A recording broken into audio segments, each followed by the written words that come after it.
Hi, I'm Smaima. Hi, Miguel Martinez, and this is Hardcover News.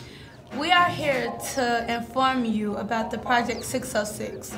The Project 606 is a Northwest Side project that is transforming nearly 3 miles of unused rail lines into the elevated Bloomingdale trails.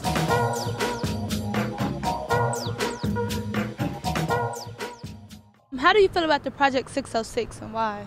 What is that?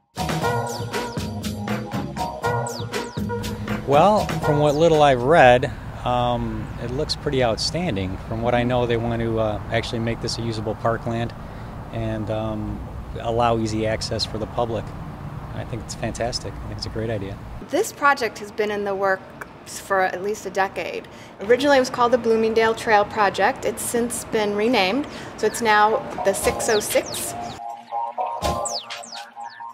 So the name of the 606 comes from the fact that we all have 606 as part of our zip codes, although mine might be 60647 and yours might be different. There were residents who saw this abandoned rail line and they envisioned it as something that they could use as park space.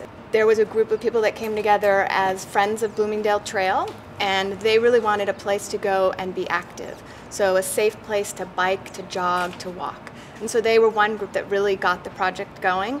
But there were other community groups in the Logan Square community in particular. Logan Square is one of the most park-poor neighborhoods in the city of Chicago. And so they saw the trail as a place to build more park space. I mean, I think the city overall, it's a good plan. I mean, it's definitely encouraging people to get out more and be more active and things like that. I mean, as a business, being right off the trail, it kind of benefits us with people walking back and forth. We do get people that notice our business because of it. So for us as a business, it's beneficial. And then it's not just a trail for like running and biking, although that's a big part of it, but there's going to be places where classrooms can come and gather. There's going to be places where you can stargaze. On the East End at Walsh, they're creating a skate park that is also a performance space. So during the day you could go and take your skateboard or your scooter or whatever, and then that night you could go and listen to like a jazz concert or something. When you're up here, you completely forget you're in Chicago. I mean, you feel like you're out in the country somewhere, and I just think it's amazing that this natural resource even exists here.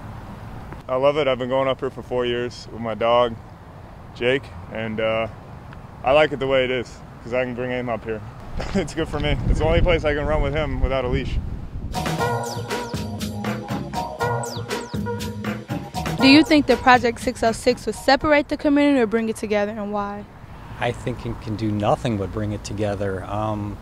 It's going through a really heavily congested area that really doesn't have a lot of parkland. And I think people in a natural setting like this can just enjoy their surroundings all the much more and spend quality time together.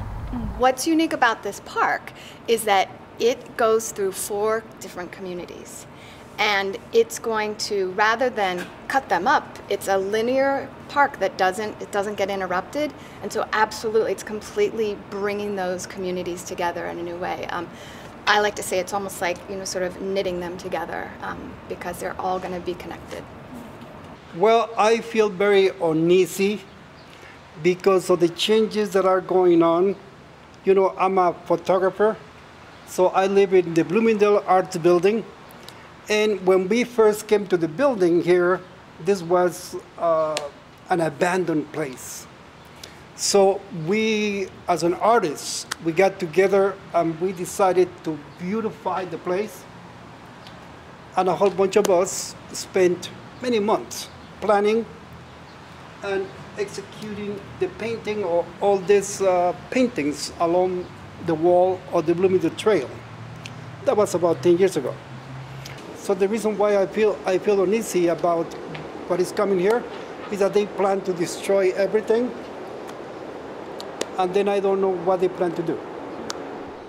I mean, I think with any project in an urban setting, you're going to have issues. People are going to be opposed to it. A lot of people are going to be for it. But I think in the long run, once it's over, once it's done, and any arguments or fights or battles are lost, people will start to take advantage of for what it is. And I think you'll see a lot more people using it and being more active and, coming together.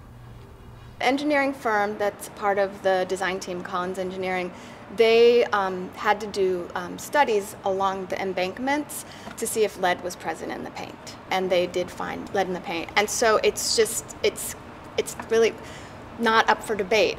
When you find lead in paint and you've got people living so close to it, our only option was to, they're going to go in and what they're going to do is sandblast both sides.